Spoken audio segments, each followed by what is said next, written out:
ಅಲ್ಮಡಿ ಸಂದೇಶಕ್ಕೆ ಸ್ವಾಗತ. ಇಂದು ಬೇಲೂರಿನಲ್ಲಿ ಮಾದಕ ವಸ್ತು ನಿಷೇಧ ದಿನಾಚರಣೆಯನ್ನು ಆಚರಿಸಲಾಯಿತು. ಪೊಲೀಸ್ ಇಲಾಖೆ ವತಿಯಿಂದ ಬೇಲೂರು ನಗರದಲ್ಲಿ ಜಾಗೃತಿ ಮೂಡಿಸಲಾಯಿತು.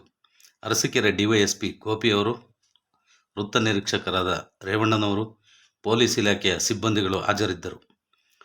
ಬೇಲೂರಿನ ವಿವಿಧ ಸಂಘಟನೆಯ ಮುಖಂಡರು, ಬೇಲೂರು ನಗರದ ನಾಗರಿಕರು ಈ ಸಂದರ್ಭದಲ್ಲಿ ಭಾಗವಹಿಸಿ ಕಾರ್ಯಕ್ರಮವನ್ನು ಯಶಸ್ವಿಗೊಳಿಸಿದರು. ಇಂದಿನ ಯುವ ಪೀಳಿಗೆ ಮಾದಕ ವಸ್ತುಗಳಿಗೆ ಬಲಿಯಾಗಿ ತಮ್ಮ ಭವಿಷ್ಯವನ್ನೇ ಹಾಳು ಮಾಡಿಕೊಳ್ಳುತ್ತಿದ್ದಾರೆ. ಮಾದಕ ವಸ್ತುಗಳಿಂದ ದೂರವಿರಲಿ ಎಂದು ಸಿಪಿ ರೇವಣ್ಣನವರು ನುಡಿದರು. ಈ ಮೂಲಕ ತಮ್ಮೆಲ್ಲರಿಗೂ ಧನ್ಯವಾದಗಳು. ಗಾಂಜಾ ಇರ್ಬೋದು ಅಥವಾ ಬೇರೆ ಯಾವುದೇ ಮಾದಕ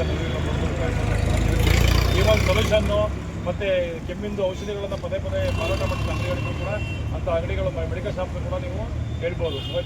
ಪದೇ ಥರದ ಮಾತ್ರೆ, ನಿದ್ರೆ ಬರೋಂಥ ಮಾತ್ರೆಗಳು ಇತ್ಯಾದಿಗಳನ್ನು ತಗೊಂಡು ಭಾಳಷ್ಟು ಜನಪ್ಪ ಯುವ ಪೀಳಿಗೆ ಹಾಳಾಗ್ತಿದೆ. ಅದನ್ನು ರಕ್ಷಿಸುವಂಥ ಕೆಲಸ ನಿಮ್ಮೆಲ್ಲರ ಕೆಲಸ ಆಗಿದೆ.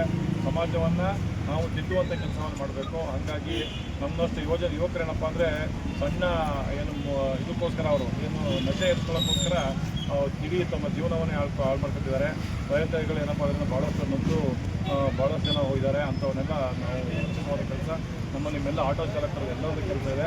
ನೀವು ಆಟೋ ಚಾಲಕರು ಆಗಿರ್ಬೋದು, ಟೆಂಪೋ ಚಾಲಕರಾಗಿರ್ಬೋದು, ಇಂಥವು ಕಂಡು ಬಂದರೆ ನಮ್ಮ ಗಮನಕ್ಕೆ ತರಬೇಕು, ಆಯಿತಾ?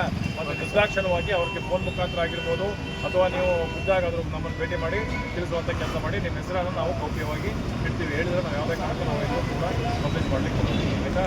Thank you. ಎಲ್ಲರೂ ಕೂಡ